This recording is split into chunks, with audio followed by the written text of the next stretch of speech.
Hello, my dear kids. This is Chetan sir. Good afternoon, everybody.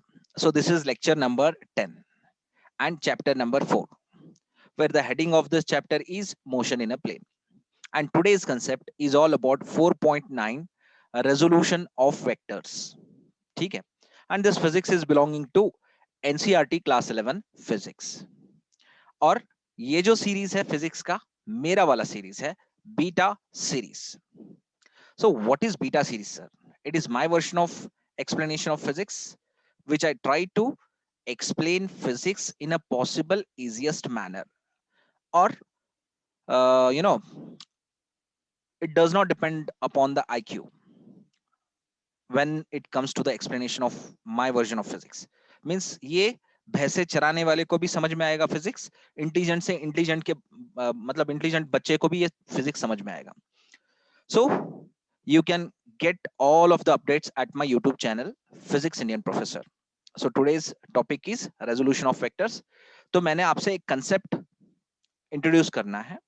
Whenever you are moving, walking at the road, जब आप walking करते रहोगे road पे, समझो कि you are going from home. Home कहाँ पे सर? home से कहाँ पे? To the kirana store. ठीक है, kirana store. So this is kirana store. तो किराना स्टोर में क्या होता है सर? किराना स्टोर में होता है बच्चों, ऐसा एक स्टॉल होता है, उस पे आप जाके बहुत सारे चॉकलेट के डिब्बियां रहती हैं, ठीक है, एंड लाइक दिस, है ना. सो you will go for the purchasing and you will be having balance. आपके पास ऐसा इस तरह का फिजिकल बैलेंस होता है, ठीक है. So you will go for purchasing there. आप किस लिए जाते हो वहां पे? एक परचेजिंग के लिए जाते हो, ठीक है. चलो, this is you gone to the kirana store. Physical balance को के अंदर कुछ तो लेने के लिए. Here is the person of the kirana store. यहाँ पे कोई बंदा खड़ा है, किराना स्टोर का है, ठीक है. So this person is standing. तो ये क्या कर रहा है? He is giving something. चलो,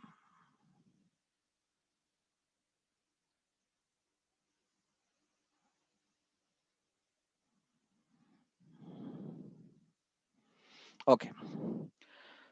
सो you will be somewhere here. आप यहाँ पे रहोगे, बाहर इधर रहोगे कहीं पे.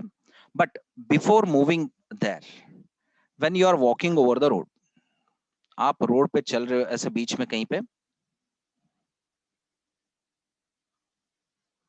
You are walking somewhere here, ठीक है, एंड ऐसे आप चल रहे हो,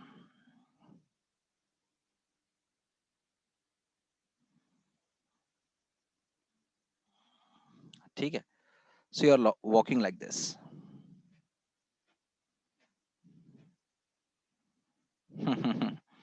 सर लेफ्ट राइट लेफ्ट, है ना. And another friend who will come by your backside, ठीक है. say for example, uh, this person is Mohammad उजैफ, ठीक है. ये बंदा अपने घर से from his home to the kirana stores, ठीक है. He is moving there. From back side his friend will come, say for example Pratap Rajput, okay. so by running he is coming from the back side. तो ये बंदा back side से आ रहा है with running, ठीक है. Now what Samir does, he will push from the backside to the Mohammad Uzaif. So Pratap is pushing Mohammad Uzaif. So before pushing he is walking normally. तो Mohammad Uzaif क्या कर रहा है? Walking normally. But after pushing what will happens? होगा क्या, बताओ मुझे. Definitely उसका जो पोजीशन रहेगा ना, वो क्या रहेगा? फट से बताओ क्या होगा. सो उसका पोजीशन होगा ऐसे. मतलब with the different color I am going to show. So I will take a block here.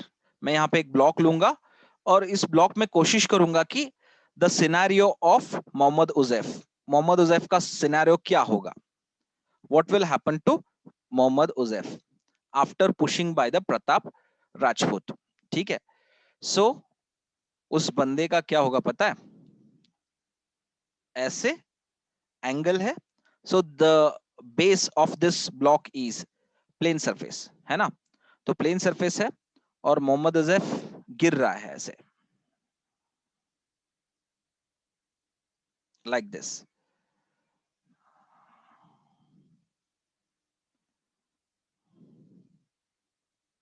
See here, only one leg is on the ground. Now the force given, by whom? By the Pratap. To whom? To Mohammad Uzaif will be going to move in this direction. ऐसे move करेगा. ठीक है. इधर गिर रहा है. And another vector I am going to put from his center of gravity along the y-axis.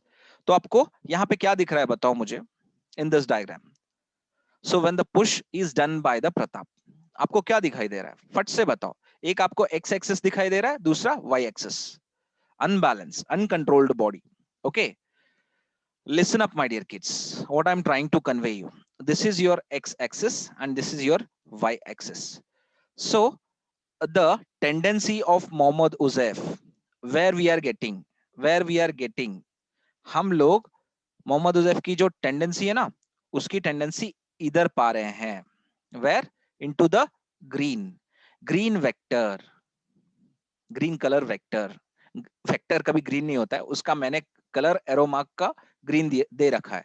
So that is why for this vector I am saying that as green vector. Okay, so along the x axis और Y axis का हमने reference लिया. In between Mohammad Ujaif's direction is there. तो अभी ये बंदा जो है ना, either he will be going to balance on y axis or else x axis he will be going to fall. दोनों में से एक होगा, या तो अपने आप को कंट्रोल करेगा या गिरेगा. सर गिरेगा तो क्यों गिरेगा और कंट्रोल करेगा तो कैसे करेगा, ये दो क्वेश्चन हमारे दिमाग में है. If the Mohammad Ujaif he will be going to fall, क्यों गिरेगा. अगर वो कंट्रोल करके खड़ा होगा y एक्सिस पे, कैसे होगा और क्यों होगा. This will be the question into your brain, है ना. ये बेसिक क्वेश्चन आपके दिमाग में है. क्या मेरी बात आपको क्लियरली समझ में आ रही है बच्चों. So this is your basic question, right. चलो, very good. So listen up my dear kids. इसको मजा आ रहा है, इसको भी मजा आ रहा है. अभी इसको मजा नहीं आ रहा है क्योंकि डरा हुआ है बच्चा. गिरेगा वरना कंट्रोल करेगा. कंट्रोल होने के बाद शायद हंस दे, गिरने के बाद शायद रो दे. तो इसीलिए हम लोग क्या करते हैं, अभी देखते हैं होगा क्या. So first of all, if the force of the Pratap's push is greater at the x axis, अगर x axis पे जो फोर्स है, मान के चलो मैं बोलूं force at the x axis is greater than the force at the y axis, तो definitely Mohammad Ujaif will be going to fall. मेरी बात समझो बच्चों, क्योंकि ये जो पुश दे रहा है ना, this is nothing but this is force. This is force applied by the Pratap. Okay, fine. So if the force greater at the y-axis than the force at the x-axis, so यहाँ पे stand properly. इस case में मोहम्मद उजैफ क्या होगा, stand properly. इस case में fall करेगा. Is that clear? तो ये दोनों में से तो एक होना है. तो कंडीशन क्या रहेगा, fx is greater than fy, then he will fall. fy is greater than fx, then he will be going to stand properly. ये आपका क्या रहेगा, एक फिजिकल क्वांटिटी जिसको हम फोर्स कहते हैं. I have broken that force into two components. एक आपका along the x axis, दूसरा आपका along the y axis.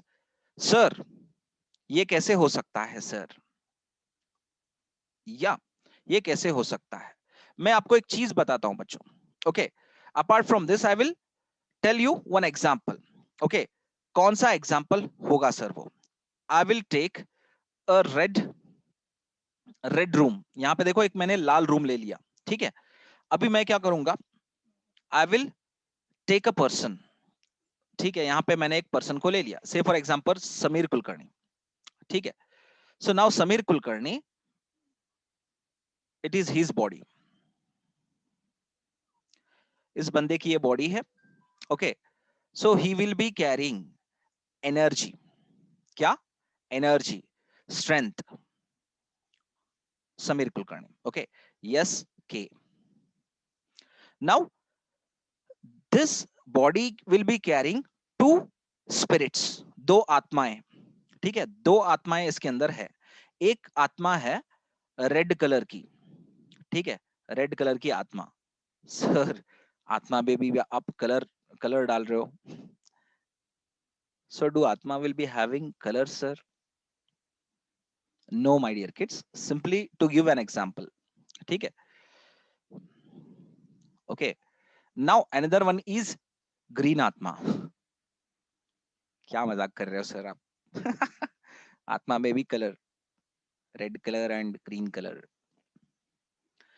I want to make you understand examples my dear kid. अगर आपको एग्जांपल्स बहुत बेहतर ढंग से समझ में आते हैं तो फिजिक्स अच्छे तरह से दिमाग में जाएगा. एज आई सेड दैट कि आज का क्लास बहुत इंपॉर्टेंट है. कितने बच्चे ये सुन रहे हैं, definitely it will be going to help them into future. ठीक है, तो आज का क्लास कितने बच्चों ने छोड़ा है, so it will be very difficult to them. ठीक है, so spirit one, I am going to call this as spirit 1 and spirit 2. Now let me tell you one thing, my dear, let me tell you one thing about the spirits, my dear kids. एक spirits के base में लेते हैं, reference में लेते हैं. The whole concept we can understand about resolution of vectors. Resolution मतलब क्या होता है पता है? वेक्टर्स का स्प्लिट करना वेक्टर को. ठीक है, तो अभी यहाँ पे हम समझ नहीं सकते. अगर मैं डायरेक्ट बोलूं, I am taking an example of spirits. Sir, मैंने फिल्मों में देखा था स्पिरिट एक होता है. सर, आपने दो बना दिया. तो मैं इसीलिए ना, आपको समझने के लिए मैं बना रहा हूं दो. दो से ज्यादा भी बना सकता हूँ. Let me tell you one thing, दो से ज्यादा भी बना सकता हूँ, क्योंकि एग्जाम्पल देना है ना, आपको समझाना है मुझे. I want to make you understand, है ना? So presently into this situation of class 11 and class 12, you will be having only two components. दो components ही रहेंगे, दो से ज्यादा आपको PUC first year and second year में नहीं रहेंगे. Getting my point? ठीक है, so we are taking two components का example. This is spirit 1 and this is spirit 2. So what these spirits are carrying sir? मान के चलो ये दो स्पिरिट्स आपके बॉडी में आने के बाद ही आप जिंदा रहते हो. If one of the spirit moves from your body will becomes you know, uncontrollable or unbalanced in the sense, आप पागल जैसे बिहेव करोगे, या तो दिमाग आपका ठीक से वर्क नहीं करेगा. हाफ स्पिरिट अगर बाहर निकल जाता है और एक हाफ निकाल दिया तो क्या हो जाएगा? You are going to die. एक बंदा डाई कर देगा. तो सर, मैंने तो सुना था स्पिरिट एक ही होता है, लेकिन आप दो बता रहे हो. सो मैं इसलिए बोल रहा हूं ना, क्योंकि ये कंसेप्ट मुझे समझाना है. ठीक है, सो listen up. paranormal, it's not paranormal Samir, simply to make you understand. Listen up, this is spirit 1 and this is spirit 2. Now एक चीज मैं आपको बताना चाहता हूं. We don't know that कि from the Samir Kulkarni, when two spirits come outside of his body, how much amount of energy is stored in two of the spirits.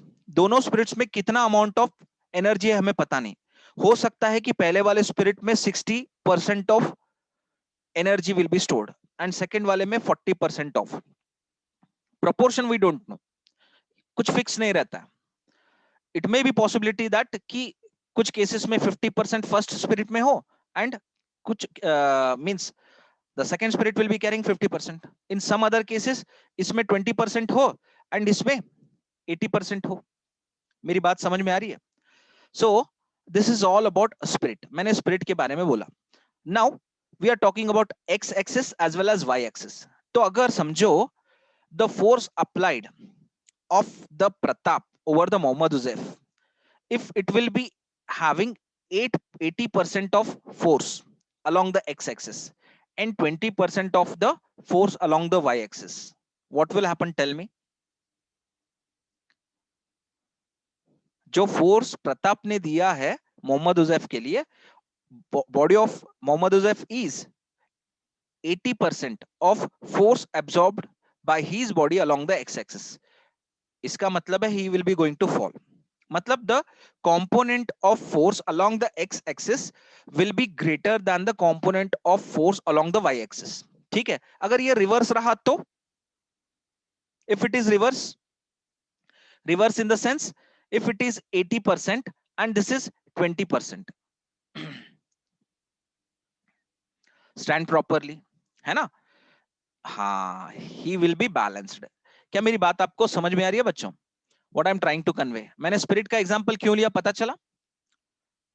Do you got that? Why I am taking the example of spirit? ये clear हो गया ना? So this is very much clear, I think. पक्का?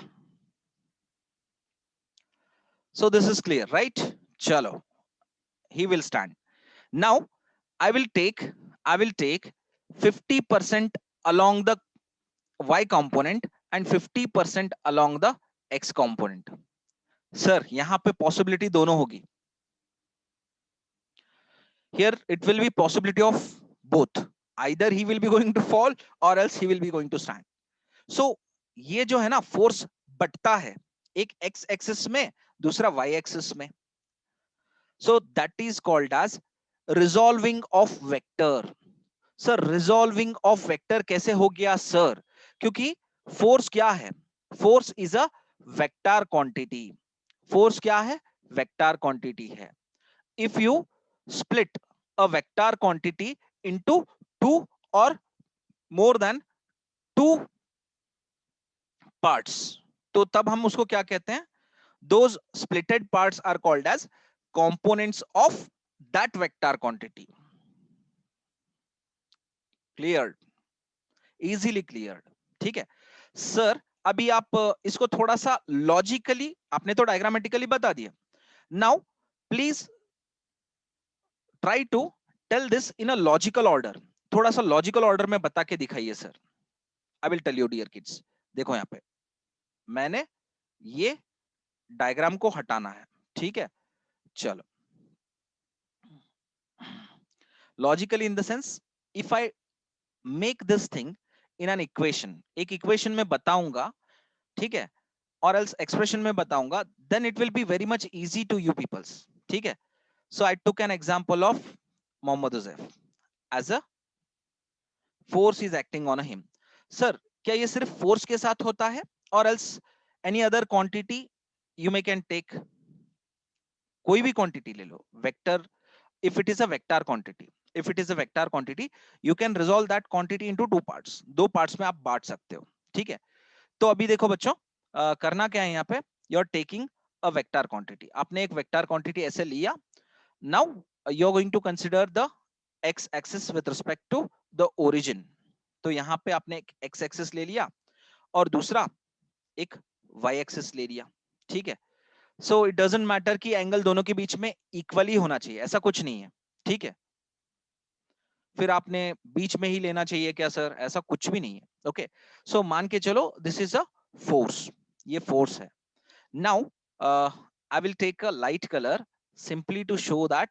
मैं आपको ये चीज बताना चाहता हूं कि this is nothing but interception of 2 points. दोनों पॉइंट्स का इंटरसेप्शन है along the y axis as well as x axis. ठीक है. Now this is the point along the x-axis as well as y-axis. तो अभी ये क्या है बच्चों? plus x plus y. So we all know that this is hypotenuse. This is hypotenuse, and from here if it is D, ये आपका point A है, ये आपका पॉइंट B है, और ये जो है ना पॉइंट C है, जहां पे पोजीशन ऑफ द पार्टिकल को हम लोग डिस्क्राइब कर रहे हैं. ठीक है. Now CD is opposite side. AD is adjacent side. क्या ये क्लियरली समझ में आ रहा है बच्चों मैंने कैसे लिया? Hypotenuse, opposite and adjacent. Why? Because this is angle theta and this is 90 degree. ये आपको क्या दिखाई दे रहा है? Right angle triangle. Right angle triangle.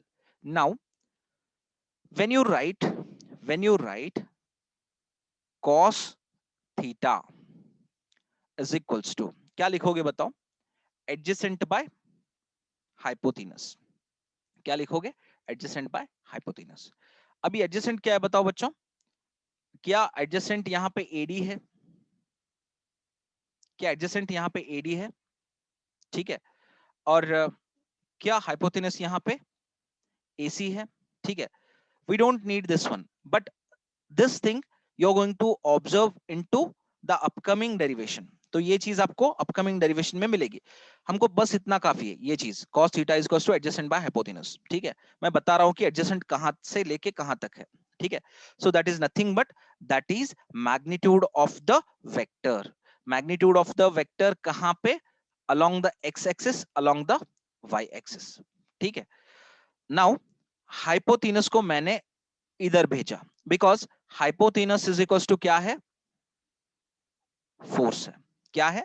Force. But we don't know the value of adjacent as well as opposite. तो हमको ये दोनों वैल्यू फाइंड करने हैं. And these two sides will be highlighted into what? Into sine and cos. क्योंकि tan में देखो बच्चों, टैन में क्या होता है? Tan theta, this is unknown. ठीक है. टैन थीटा, अगर थीटा मालूम भी है मान के चलो, if it is known, wait, opposite by adjacent, this is the formula, definition of tan theta. Opposite also unknown and adjacent is also unknown quantity. अगर दोनों unknown है तो एक थीटा वाली known quantity से कैसे find कर सकते हैं? So to solve any equation, अगर समझो कि तीन quantities हैं, तीन में से दो known है और एक unknown है, तो एक अगर unknown है और दो known है, तो उससे क्या कर सकते हैं? हम ये इक्वेशन को सॉल्व कर सकते हैं. अगर समझो कि दो दो आपके अननोन है और एक नोन है, we can not solve this. हम लोग इसको सॉल्व नहीं कर सकते. क्या मेरी बात आपको क्लियरली समझ में आई? So then we can not take this tan theta. हम लोग tan थीटा नहीं ले सकते. In the case of cos theta we know the value of theta. ठीक है. तो थीटा के साथ अगर आप cos वाला ट्रिग्नोमेट्रिक फंक्शन लगाते हो, you will know the value. As well as hypotenuse क्या है? We know this force. मतलब cos थीटा पता है, फोर्स पता है, तो अननोन क्या है? एडजेसेंट. ये इजीली फाइंड कर लेंगे. सो एडजेसेंट इज इक्वल्स टू, बताओ क्या आएगा? हाइपोथेनस इनटू cos थीटा. है ना? बस हमको इसी इक्वेशन को हाईलाइट करना है. This is only for understanding. मतलब आपको सिर्फ चाहिए नेक्स्ट वाले डेरिवेशन में कैसे आएगा ये चीज समझाने के लिए मैंने आपको दिखाया. Okay. Now hypotenuse is nothing but f cos theta. तो along the adjacent if there is force, along the adjacent if there is force, क्योंकि फोर्स को हमने स्प्लिट करना है.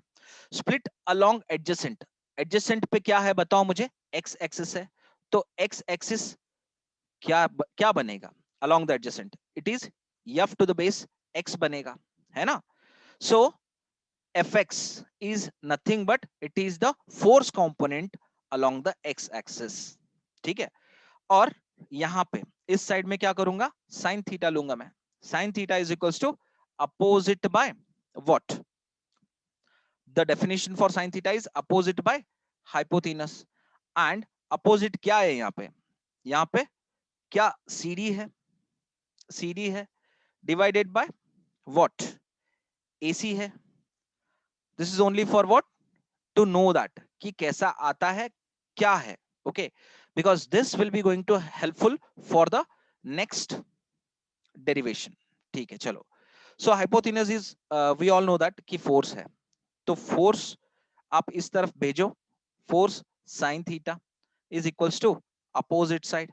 opposite side में क्या है? opposite side is nothing but my dear kids, see here मैं क्या करने वाला हूं यहाँ पे. now y axis I am going to fix over this opposite side.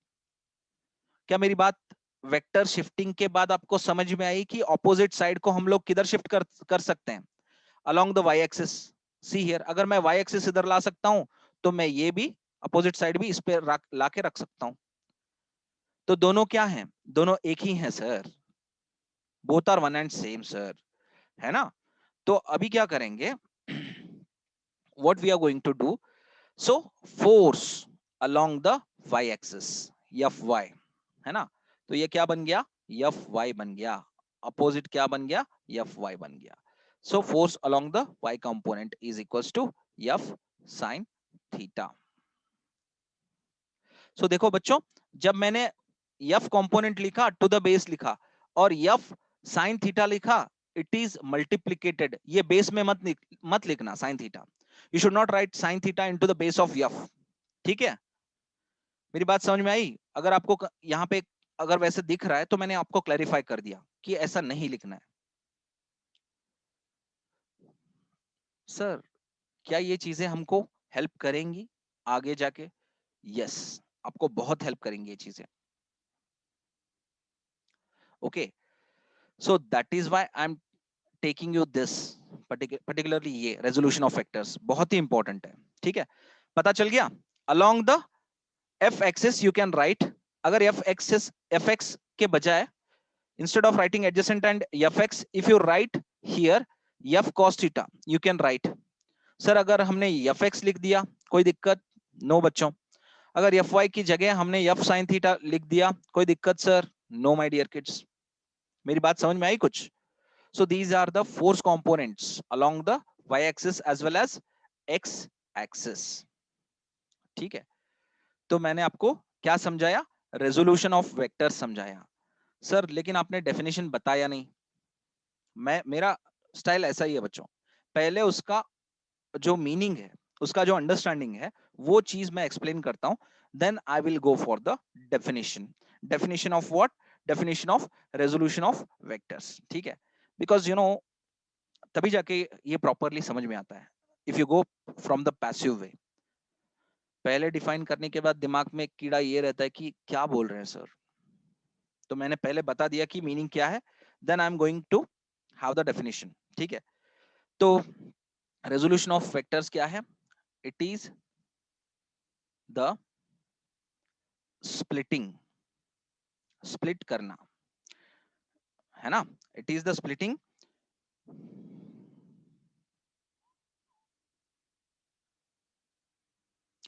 No my dear kids, only by understanding. क्या?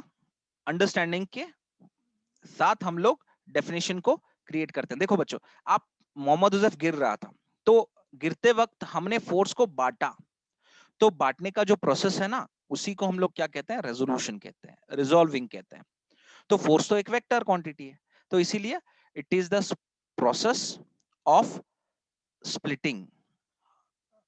स्प्लिटिंग ऑफ फोर्स नहीं, it is the process of splitting a vector into, हमने दो हिस्से लिए, into two और मोर। हम ज्यादा भी ले सकते हैं, we can take more. Sir ज्यादा कैसे लोगे आप? Because you know my dear kids, when you are falling, जब आप गिरते रहोगे ना, ऐसा नहीं कि सिर्फ ऐसे गिरने की कोशिश करोगे, फिर ऐसे कंट्रोल करते हुए डायरेक्शन अपना अपना बदलोगे आप। To hold the control on your body, आपका डायरेक्शन है ना अपने आप चेंज होगा, इधर उधर इधर ऐसे, है ना? सो डायरेक्शंस विल चेंजेस। सो अगर डायरेक्शन चेंज करेगा तो दो से ज्यादा कंपोनेंट्स आएंगे। बस मैं आपको दो का समझा रहा हूं, क्योंकि आपके सिलेबस के लिए इतना ही है। Even for the questions whenever you are making, you will be having only two components questions, या ज्यादा रहा तो तीन रहेंगे, लेकिन तीन का मैंने कहीं पे अभी तक देखा नहीं वैसे। ओके फाइन, इनटू टू और मोर पार्ट्स। ठीक है, a vector, a vector can be resolved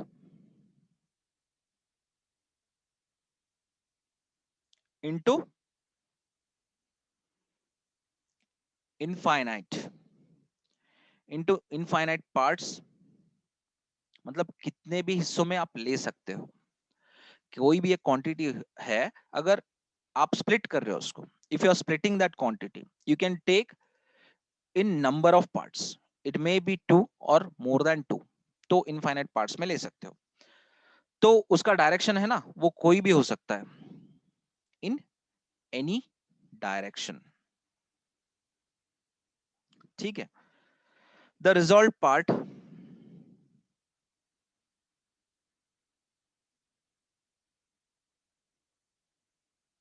are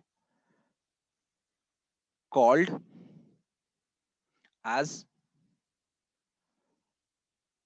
components of that vectors, ठीक है सर। फिर यहाँ पे रेजोल्यूशन ऑफ वेक्टर्स का डेफिनेशन कहाँ पे है sir? It is up to here my dear kids. तो रेजोल्यूशन क्या है? ये एक प्रोसेस है of splitting a vector into two और मोर पार्ट्स, बस इतना ही। तो आगे का क्या है sir? The remaining will be concern with the components of vector. A vector can be resolved into infinite parts in any direction, किसी भी डायरेक्शन में। The resolved parts are called as components. देखो बच्चों, मैं एक चीज बताना चाहता हूं। अगर कोई बंदा ऐसा गिर रहा है, ठीक है, अगर कोई बंदा ऐसा गिर रहा है, दिस पर्सन इज फॉलिंग,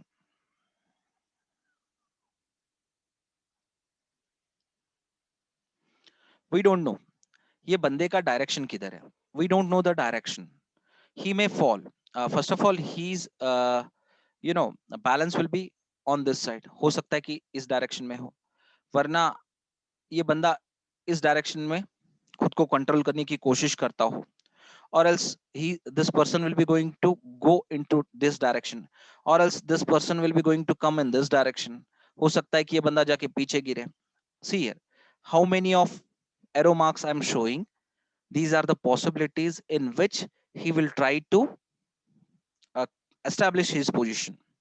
ये बंदा गिरने वाला बंदा अपना जो पोजीशन है ना, उसी डायरेक्शंस में एस्टेब्लिश करने की कोशिश करेगा बाय बैलेंसिंग हिमसेल्फ।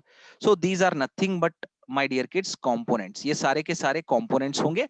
लेकिन this is not for our syllabus, we are having only two components वाला सिलेबस, दो components. My dear kids, we were discussing about what? We were discussing of दो components, means for the syllabus we will be not having more components, okay, of any type of quantity into the class 11 or else class 12। आपको सिर्फ दो components का क्या करना पड़ेगा? Study करना पड़ेगा, ठीक है।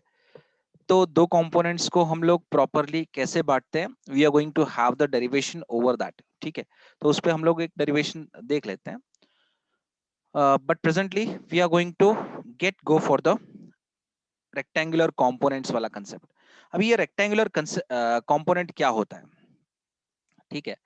तो रेक्टेंगुलर कंपोनेंट्स,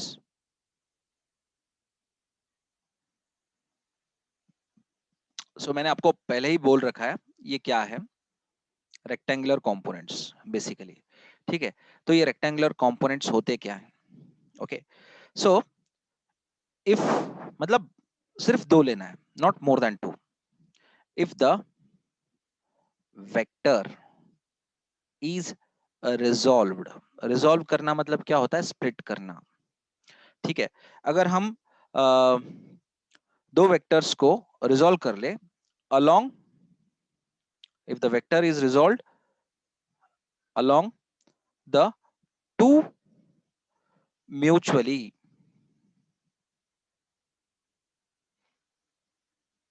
perpendicular, परपेंडिकुलर आप स्पेलिंग में लिखना, मेरे जैसे सिंबल मत यूज करना, ठीक है। परपेंडिकुलर डायरेक्शंस, जैसे हम एक्स एक्सिस और वाई एक्सिस को डालते हैं ना, तो वैसे। so if the vector is resolved along the two mutually perpendicular directions, then the then the components then the components are called as rectangular components।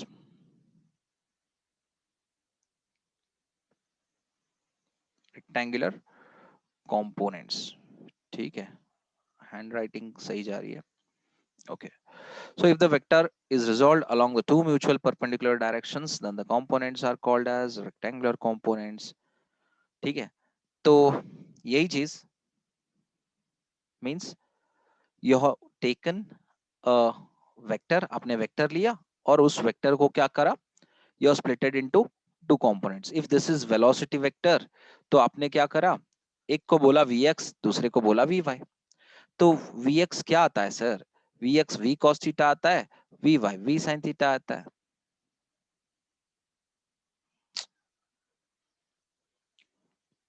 Like this.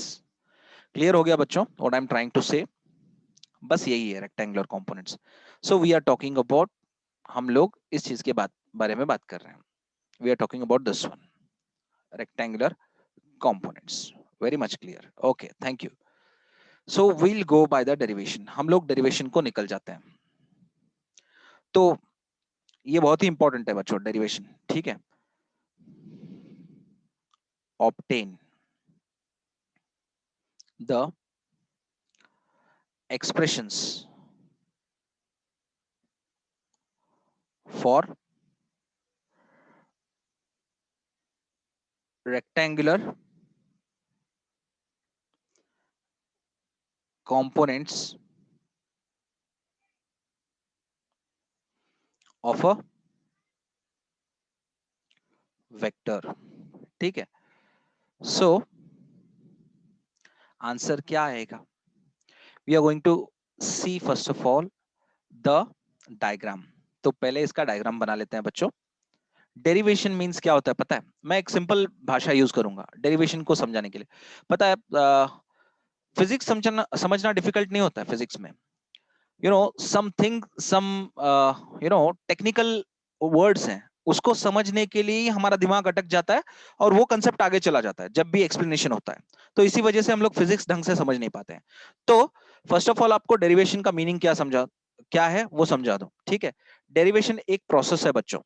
ठीक है, it is the process of logic, human logic, where you're going to get the starting point, and from the starting point you initiate the concept and you will come to the conclusion with proper mathematics logic. मेरा ये कहना है कि कोई quantity आपने कहीं पे कुछ फिनोमिना चला और उसका रिजल्ट जो कंक्लूजन मिला, दैट इज आरएचएस. सो ये जो है ना LHS is equals to RHS, you will take numerous steps and you will come to the conclusion. तो ये जो प्रोसेस है ना of doing mathematic logic from the initial step to the final step where you are getting the final quantity, तो इसी process को derivation कहते हैं. To get the expression. कौन सा वाला एक्सप्रेशन? लास्ट वाला expression.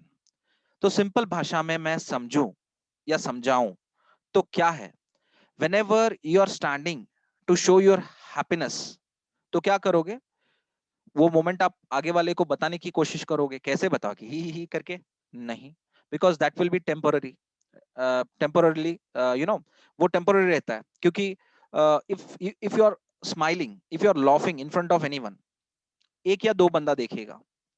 If that smiling face is captured with a camera and एक आपका जो मोमेंट होता है ना, that will be captured into the camera and you will show that कि मेरा स्माइल ऐसा है. मींस मैंने एक फिनोमिना किया और वो नेचुरल फिनोमिना था, स्माइलिंग वाला, तो वो इसमें स्टोर हो गया. But if I take others camera, और else if another person will take a camera a photo of me, he will be having different expression. क्योंकि मैं एक पल में ऐसा हंसा रहूंगा, फिर मैं अपना जो स्माइल है ड्रॉप करूंगा and another person will take that pick. Means that smile is not permanent. मेरी बात समझो बच्चों. The photo will be different there. The person who took the photo, that is different, and the person who is taking photo here, that photo is different. तो हर कोई photo निकालेगा तो हर किसी का जो पिक्चर होगा ना, वो the person is same into all of the photos, but the expressions will be different. अगर expressions different आएंगे एक ही सिनेरियो पे, so that will be not derivation. It should be only same and equal. एक ही आएगा expression. अगर कोई भी किसी भी एंगल से निकालो and you are getting the same expression, means that is called derivation. मेरी बात समझ में आई कुछ? If a person throw a stone, first person, समझो कि समीर ने पत्थर फेंका ऐसे, सीधा नीचे आके गिरेगा. Now Pratap will come, he will throw a stone, that also falls down. Now Sanket will come, he will throw a stone, it will come back. Mohammad Uzaif throw will stone, it will go and come back. Zainul, he will throw, again it will come back. अरे यार पांचों लोग फेंक रहे हो, एक ही आ रहा है, नीचे ही आ रहा है, क्यों आ रहा है?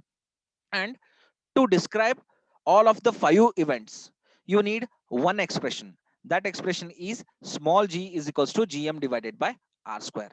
ये आपका फाइनल एक्सप्रेशन होगा. इसको लाने के लिए जो स्टार्टिंग स्टेप से लेके यहां तक नीचे खींचते हुए आते हो ना, that process is called as derivation.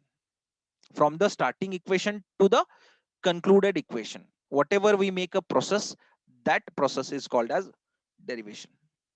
Clear हो गया?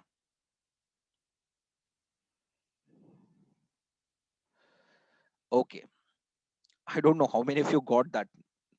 मैंने फोटोज का लेके बताया, क्योंकि फोटोज जो है ना, हर एक अलग अलग सिचुएशन में अलग अलग एक्सप्रेशन आ जाता है, लेकिन डेरिवेशन का एक्सप्रेशन जो होता है ना, कैसे भी ले लो, it will be going to come same. कैसे भी ले लो इन द सेंस कुछ भी लेके करना नहीं, आ ई करके बोल के फिर लास्ट में एक्सप्रेशन मत लिख देना. That is not right thing. You should take a proper logic. जैसे होता है ना आपका tn is equals to a plus n minus 1 into d. ये याद है कुछ? कितने लोगों को याद है, बताओ मुझे. Arithmetic progression. How many of you remember this formula? ap. हाँ, तो हाँ, into the 10th. what I'm telling that my dear kids, listen, मैं क्या कहने की कोशिश कर रहा हूं यहाँ पे. You take whichever value you want. LHS is equals to RHS ही आएगा, ठीक है? whichever value, a is equals to 2 ले लो और n is equals to 5 ले लो, ठीक है? तो जो भी राइट हैंड साइड में रहेगा that will be equals to LHS. ये चीज आप दिमाग में रखना. वैल्यू कुछ भी ले लो, a is equals to 3, n is equals to 7, तो this RHS is equals to LHS वो रहेगा. This will be fixed. So this is called as general form of the arithmetic progression. इसको क्या कहते हैं? General formula of arithmetic progression. Same wise, जब हम लोग derivation करते हैं तो जो expression लास्ट में आता है ना, उसी को, ये जो tn is equals to a plus n minus 1 d है ना, यही expression है. So we are trying to find out the expression of rectangular components.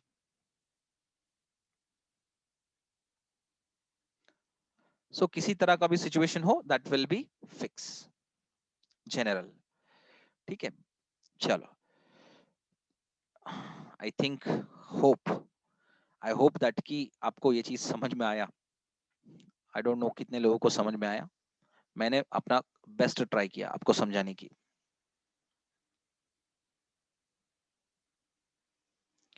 So this is your x axis as well as y axis. So here is your vector. ठीक है, तो इसको हम लोग क्या बोलते हैं? वेक्टर a करके बोलते हैं. Because we don't know the quantity, क्योंकि मैं फोर्स नहीं ले रहा हूं, मैं वेलोसिटी भी नहीं ले रहा हूं, मैं एक्सेलरेशन भी नहीं ले रहा हूं. I am not taking anything. मैं सिर्फ एक जनरल वेक्टर ले रहा हूं. So that as vector A. Okay, so now I am going to take a interception of the position of this vector over x axis, ठीक है, as well as y axis. तो जब interception हम लोग करते हैं किसी भी वेक्टर का, we'll get the position of that vector, my dear kids. ठीक है, so this point I will call it as A, and this as B, and this as C, this as D. So this is your x-axis, this is your y-axis. ठीक है, so listen up. Now vector A is splitted.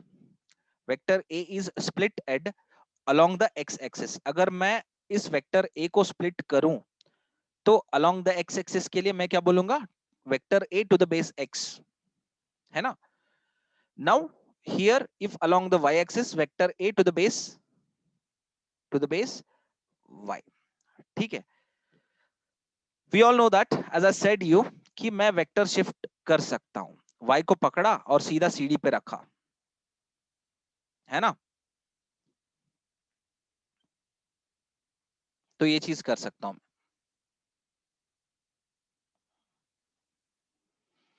So you can write vector a to the base y here also, vector a to the base x here also। जैसे हमने law of parallelogram, law of vector addition में लिया था ना, क्या vector A यहां पे लिया तो एक्स एक्सिस पे, उसका पैरेलली भी ऊपर लिया था, वेक्टर भी इधर लिया तो इधर भी लिया था, सेम वे, ठीक है।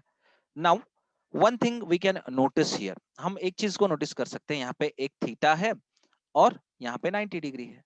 It means that from right angle triangle ADC, क्या एडीसी, या यहाँ पे क्या कर सकते हैं बताओ, we can take a sine theta, sine theta is equals to, क्या आएगा बताओ मुझे फट से बताओ, साइन थीटा का जो डेफिनेशन है that is opposite by hypotenuse. As I said, मैंने आपको बोला था कि ये यूज होगा। अपोजिट क्या है, CD है यहाँ पे, है ना, सो CD divided by what, AC, ठीक है ना। नाउ व्हाट दिस इंप्लीकेट्स, AC को मैं इधर भेजूंगा, क्योंकि हमें, हमारे पास क्या है, हाइपोटेनस है। व्हाट इज हाइपोटेनस, हाइपोटेनस का वैल्यू जो है दैट इज A, है ना। So small a is nothing but it is the magnitude of AC, ठीक है। तो अगर मैंने AC इंटू साइन थीटा लिखा, that will be equals to CD, है ना। So I will bifurcate this by simply putting a red colour line into one particular column, इसको हटा दिया इधर। नाउ CD, CD क्या है यहाँ पे, CD is nothing but it is AY, CD क्या है आपका, AY है। So you can put here, आप यहाँ पे पुट कर सकते हो, हाउ, जस्ट बाय टेकिंग कि CD इज इक्वल्स टू, एक बार इक्वेशन को लिख डालते हैं, AC into sine theta, where CD is equals to AY, and what is AC, AC is nothing but AC is equals to A, so you can write A into sin theta। now अभी इसका क्या क्या करेंगे हम लोग, put the घूंघट, so take this as equation number 1, ठीक है। so again from right angle, ठीक है, triangle, right angled triangle ADC, फिर से ADC लिया, yes, then we are going to come for what, cos theta, यहाँ पे sin देखा, अब यहाँ पे cos देखेंगे, so cos theta is equals to what, adjacent by, क्या रहेगा, adjacent by hypotenuse, है ना। so what is adjacent, adjacent आपका AD है, hypotenuse आपका क्या है, AC है, very good. so adjacent we want, actually हमें क्या चाहिए यहाँ पे, एडजेसेंट और अपोजिट का वैल्यू चाहिए, तो अपोजिट का ऑलरेडी हमने फाइंड कर लिया, ठीक है। So opposite is AY magnitude, जिसका value A into sine theta, मतलब जो भी वेक्टर का मैग्नीट्यूड रहेगा, अगर साइन कंपोनेंट के एंगल के साथ, ये वाले एंगल के साथ मल्टीप्लिकेट कर लेते हैं, so will get the value of the component of vector A along the y axis, ठीक है। तो यहां पे क्या कर देते हैं, AC cos theta is equals to AD, है ना। Now what is AD, AD क्या है, तो मैंने इसको जस्ट रिवर्स कर दिया नीचे, एक स्टेप एक्स्ट्रा बढ़ा लिया, you can take directly, no issues. So AD क्या है, that is AD is wait, आपका AX है, AC is A, that is cos theta. अभी क्या करना है, फिर से इसको घूंघट, ठीक है। So take this as equation number 2। चलो अभी इसका बाइफर्केशन कर लेते हैं, सेकेंड वाले कॉलम में कर दिया। नाउ विल प्रोसीड, आगे बढ़ेंगे, ठीक है। अभी क्या हमको दिखाई दे रहा है यहाँ पे, the same from right angled triangle. कौन सा वाला सर? एडीसी, है ना, एक ही तो है यहाँ पे। Apply what? Apply Pythagoras, physics नहीं, पाइथागोरस थ्योरम। चलो अप्लाई कर दिया sir. So that is AC square is equals to AD square plus DC square, ठीक है। तो AD क्या है बताओ मुझे? AD is the magnitude of vector A along the x axis। तो मैंने इसको a to the base x square बना दिया। फिर DC क्या है सर? AY है, तो इसको भी स्क्वायर बना दिया। Now what is AC? AC is A square. तो मैंने A is equals to under root क्या करा? A square x plus A square y को लिख दिया, ठीक है। Now my dear kids, this is your what? This is your the last expression। Rectangular component का क्या है ये? Last expression.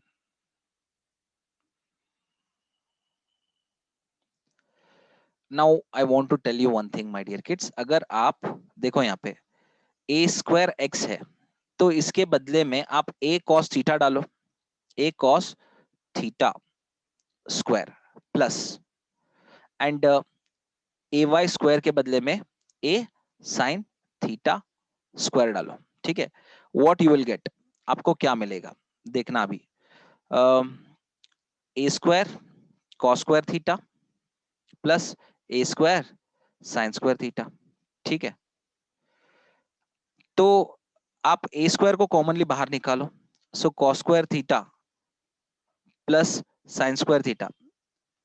ट्रिग्नोमेट्रिक फॉर्मूलाज पता है आपको सबको? Do you all know what is cos square theta plus sine square theta? पता है कुछ? How many of you know this? One, very good. Umesh P, Sumit, Santosh C, Sameer Kulkarni, very good, very good. So listen up my dear kids, so this will be one. तो बचेगा क्या? ए square under root, फिर ये one, और square और root cancel हो गया, बचा क्या? ए। तो a इज इक्वल्स टू, मैंने क्या बोला था आपको? मैंने आपको ये चीज बोला और कुछ नहीं, लास्ट एक्सप्रेशन में यही है ना, we found the equation. So this is it, बस इतना ही है। क्लियर हो गया ना सारा चीज?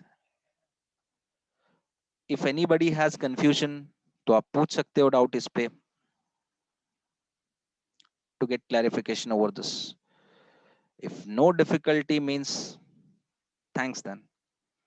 Understood sir. Sameer Kulkarni, Adarsh K, Chetan HD, fully clear sir, okay thank you.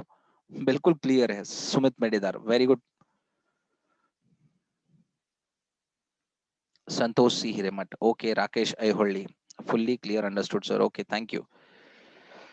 So this is it, इसका तो ये इतना खत्म हो गया।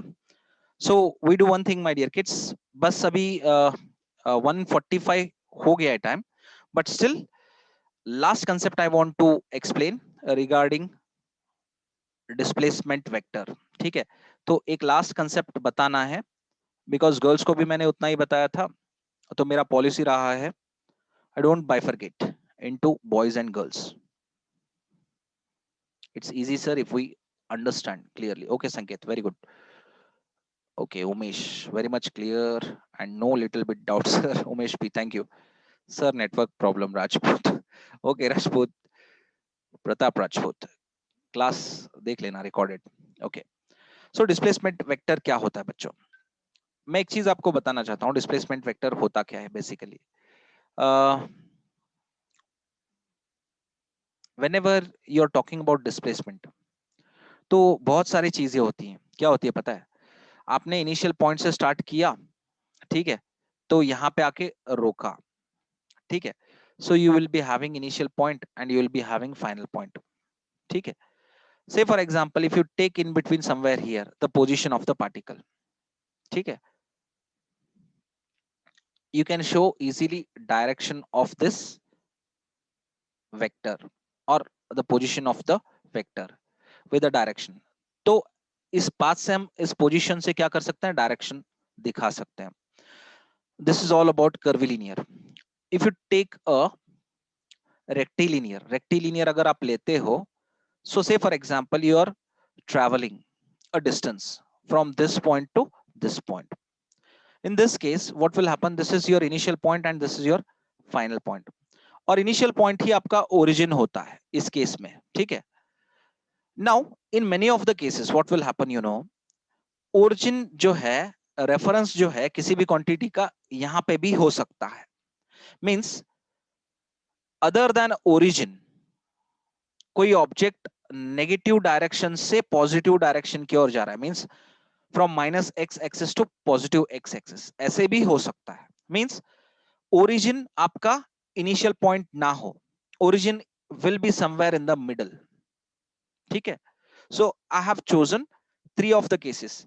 एक आपका कर्वीलिनियर लिया मैंने, okay, and I have shown the direction as well as I am saying that कि इनिशियल पॉइंट ही आपका ओरिजिन है इस केस में. ठीक है?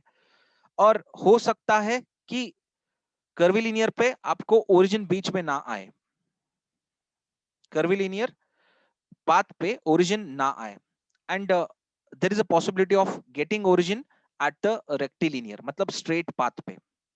And in some other cases there may be a possibility कि ओरिजिन इनिशियल पॉइंट पे ही रहे. गेटिंग माय पॉइंट और not?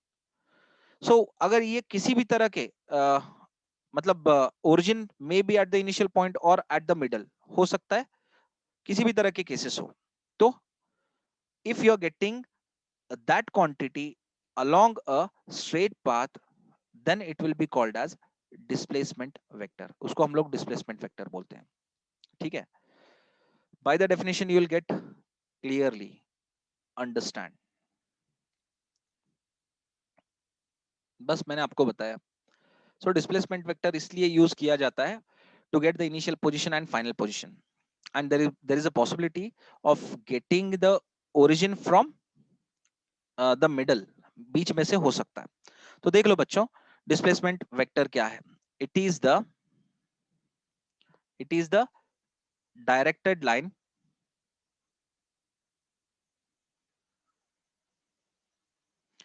it is the directed line. Sir, charge is 5%. Within a minute I will complete, my dear kid. बहुत जल्दी खत्म करूंगा. Line segment between initial and final positions. ठीक है? Of the particle.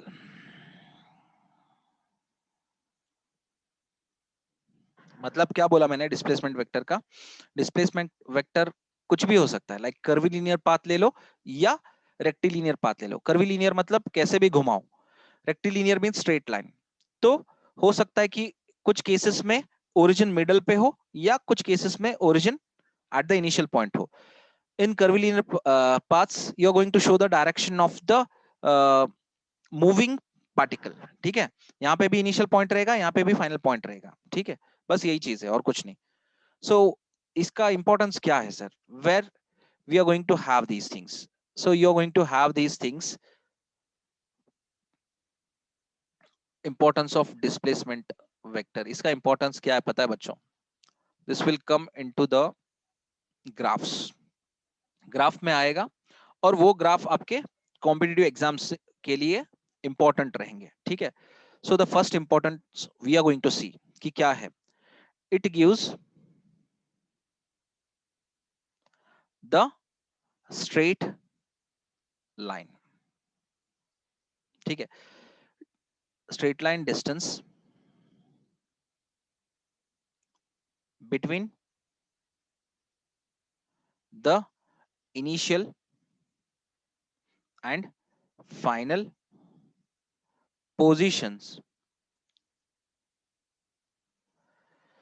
other than origin, other than origin of the particle.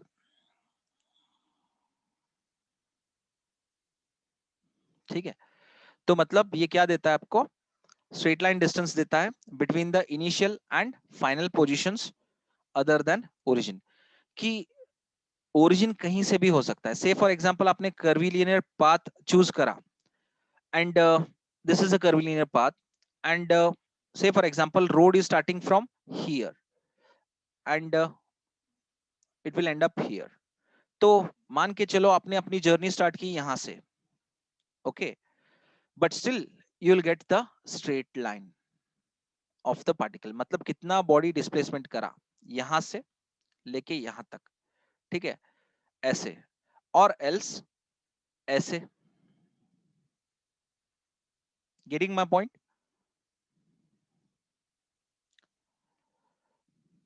तो आपको ये straight line distance देगा बस, और कुछ नहीं. Clear? So the second importance, it gives the direction,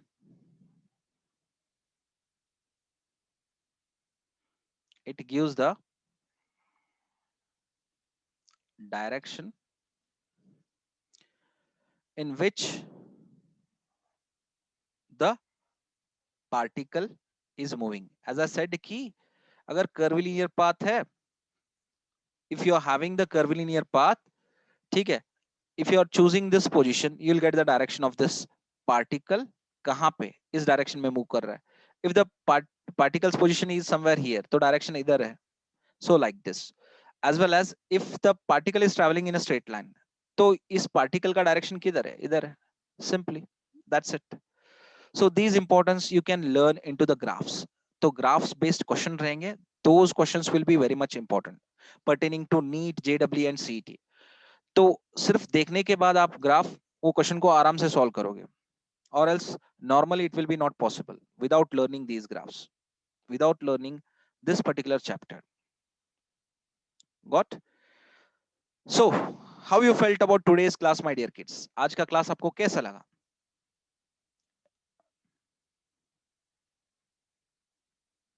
Super. Thank you. Okay. Thank you, Adarsh. Super. Rakesh Ayoli. Thank you. So what I'm Santosh Sihirman. Thank you. So what I'm trying to ask you, my dear kids, interesting, Samir. Okay. Thank you. Excellent. Fine. मेरा एक चीज है मानना कि I want national level ranks from you peoples. मैं आपसे national level की ranking की एक्सपेक्टेशन करता हूं. सर नेशनल लेवल की रैंकिंग क्या होती है? स्टेट लेवल की रैंकिंग क्या होती है? हम तो नीट ही देने वाले हैं वैसे, नीट या जेई मेंस, जेई एडवांस, जो भी है, ठीक है. सो हम तो ये दोनों एग्जाम में ही क्वालिफाई करेंगे. So what I am expecting the national level ranks. Sir national level ranks क्या होता है और स्टेट स्टेट रैंकिंग क्या होता है, बताओ sir. So what I believe, national level ranking is below 100. मेरी बात समझो, बिलो 100 रैंकिंग है ना, उसको नेशनल लेवल रैंकिंग कहते हैं. इफ द रैंकिंग इज अबो 100, 100 के ऊपर है, मान के चलो 1000 भी कह लो, कोई दिक्कत नहीं है. ओके, अबो 100 कहने से बेहतर है स्टेट लेवल रैंकिंग. क्या कहूंगा मैं? If the ranking is somewhere 1 lakh और 2 लाख, ठीक है, 10 लाख, इसको कोई रैंकिंग कहता है? No use. whatever either in the NEET और JEE, इसका कोई यूज नहीं है. व्हाट आई बिलीव दैट कि इससे कोई सीट मिलते नहीं है.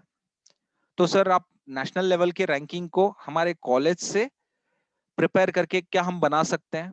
Yes my dear kids, if you work properly, definitely, yeah, definitely you will get that. I want and I have that dream. Sir क्या हम अपने आप पे बिलीव करें? क्या हम उतने कैपेबल हैं? आपका क्वेश्चन दिमाग में ये होगा first.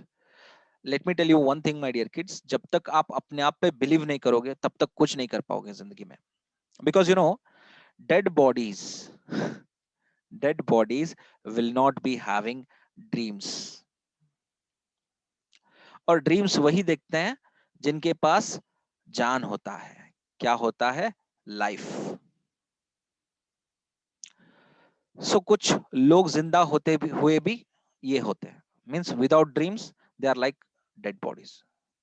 If they are living it means that they have dreams. तो मैं एक ही चीज कहना चाहता हूं, जिंदगी में ड्रीम्स को चुनो और उसको परसीव करो, whichever dreams it may be, you should perceive those things। यार मरना तो सबको एक ना एक दिन, लेकिन without dreams, without completion of those dreams, if you die like a vain, कुछ भी काम का नहीं, so what is the usage of that? जिंदगी में कुछ बनो, पूरी दुनिया में फेमस हो। I have my dream, I will tell openly. यार कंप्लीट हो या ना हो, that doesn't matter, at least you will be having that memory कि यार मैंने ट्राई किया था, किसी ने ट्राई किया, मैंने ट्राई किया था, and I have tried my level best. तो जिंदगी में कुछ बन के दिखाना है। Your face should be famous in front of everyone. You should believe your self.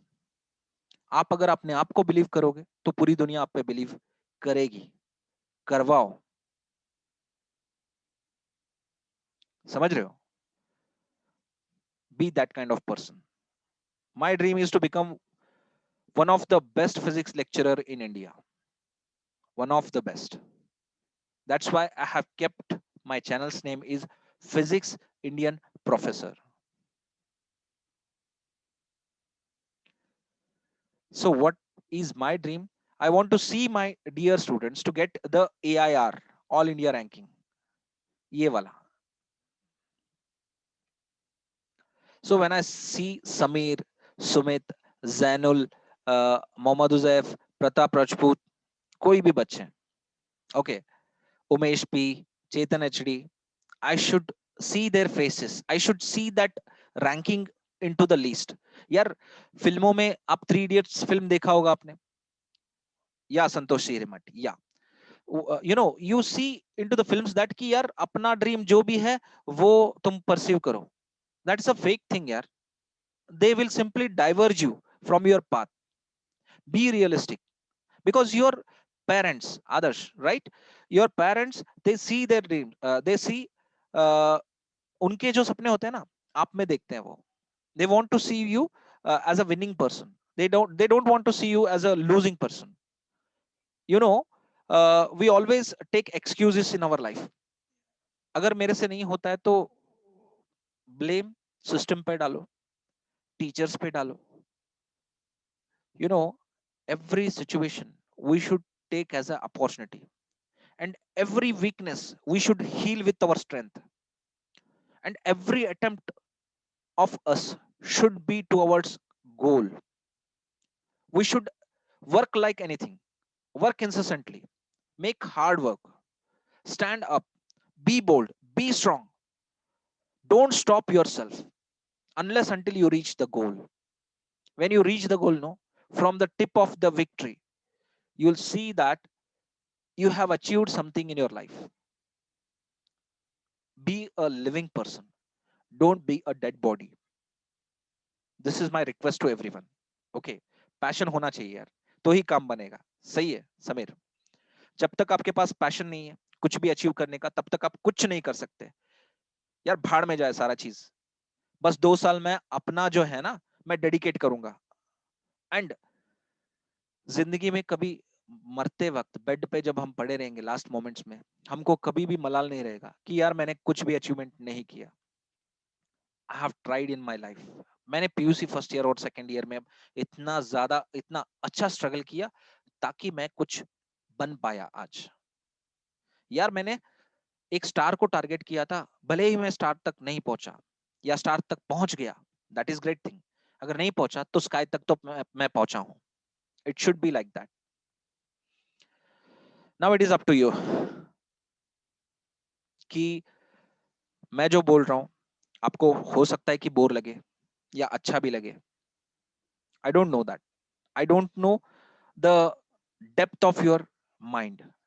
मैं आपके दिमाग और दिल में जाके देख नहीं सकता आप मेरे बारे में क्या सोचते हो। But what I believe that whenever I'm teaching my students, I treat them as my kids, मेरे बच्चे हैं।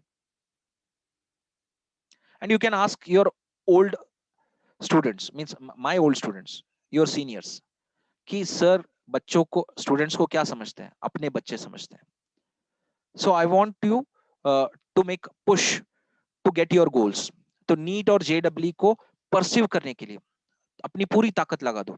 And see regularly my videos as well as read textbooks, other books, as well as other teachers videos to get your dreams.